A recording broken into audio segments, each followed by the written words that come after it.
visitors and guests.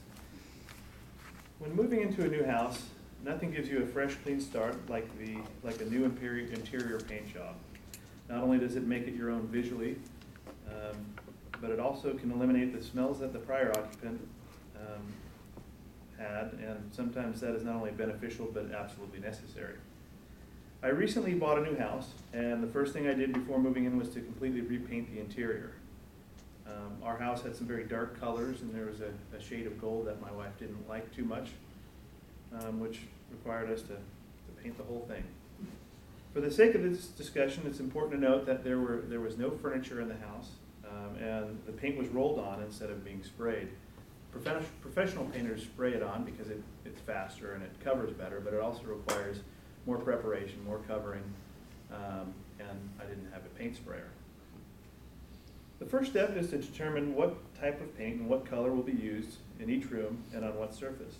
Since I'm colorblind, I left this up to my wife, Deb. In general, flat paint is recommended for walls, and gloss or semi-gloss is used for trim. I used semi-gloss in the kitchen and the bathroom and in the closets because I have a 4-year-old and it's easier to wash semi-gloss than flat paint. Measure the square footage of the various rooms to determine how much of each color paint you will need. I used approximately 20 gallons. It doesn't hurt to buy extra paint. You'll probably use it, but if you don't, it's good for touch-up or repainting walls down the road.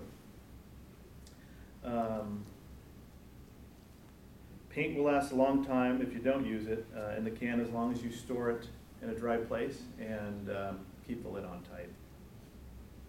Purchase paint, rollers, brushes. For preparation, you'll need tape and paper, plastic to cover windows and flooring, a razor blade, or a craft knife, screwdrivers. Make sure you have it on site before you start the job. Preparation is possibly the most tedious part of the job, but it will save you a lot of time and effort in the long run if you do it correctly. Remove all heater registers, window coverings, towel bars, etc. Optionally, you can remove doors and hinges or just tape them up with painter's tape. Tape the edges of all surfaces that you don't want to paint where they meet painted surfaces. This includes door casings, like this area right here, and the baseboard and that sort of thing.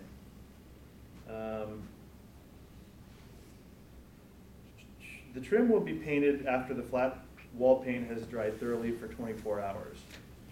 Now that the preparation has been completed, the fun begins. Thoroughly stir the paint that you will be using. Even white paint has different pigments such as gray or yellow that will separate, even though the can was shaken at the paint store. I use old coffee cans to transport small quantities of paint for the process called cutting in. Using a medium brush, like this one, dip it in the can of paint, and hopefully you can see this, but you'll paint in the corners here, and make sure you have about 2 inches on either side. Now that the cutting in is complete,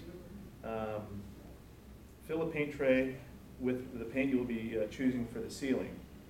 The trend, according to my wife, is to paint the ceiling white and the walls a different color. Whether that is in fact a trend or just another way for my wife to create extra work for me is a subject for another discussion. Attach the roller to a broom handle and dip it into the paint tray. Roll off the excess paint on the tray to prevent drips, and roll it onto the ceiling using medium pressure. And varying the angles as you roll it. For example, I paint in an X pattern, and I'll paint and pretend this is the ceiling. I'll paint this way, and then I'll go in one direction to fill in the spaces that haven't been painted. I try to paint 2-foot squares and overlapping them as I work my way across the room. Once the ceiling throughout the house is complete, I then move to the walls. If the wall is a different color, you'll have to break out the brush again and using the wall paint up to but not touching the ceiling. This is also a good time to paint the bottom of the wall where it meets the baseboard. Remember to clean the brush when you are done, unless you will be using the same color within a day.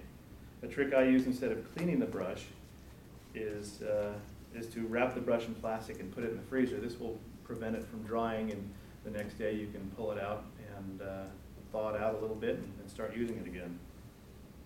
Using the roller, paint down to the baseboard using the same method of alternating the directions as used on the ceiling. Once that is complete, either wash the roller, put it in the freezer, or you could do like I did and buy cheap rollers and throw it away at the end of the day. It's a lot easier than cleaning it. The following day, remove the tape from the trim and proceed to paint the trim. Gloss and semi-gloss paint doesn't cover as well as flat paint does on the walls, so it may require a couple of coats.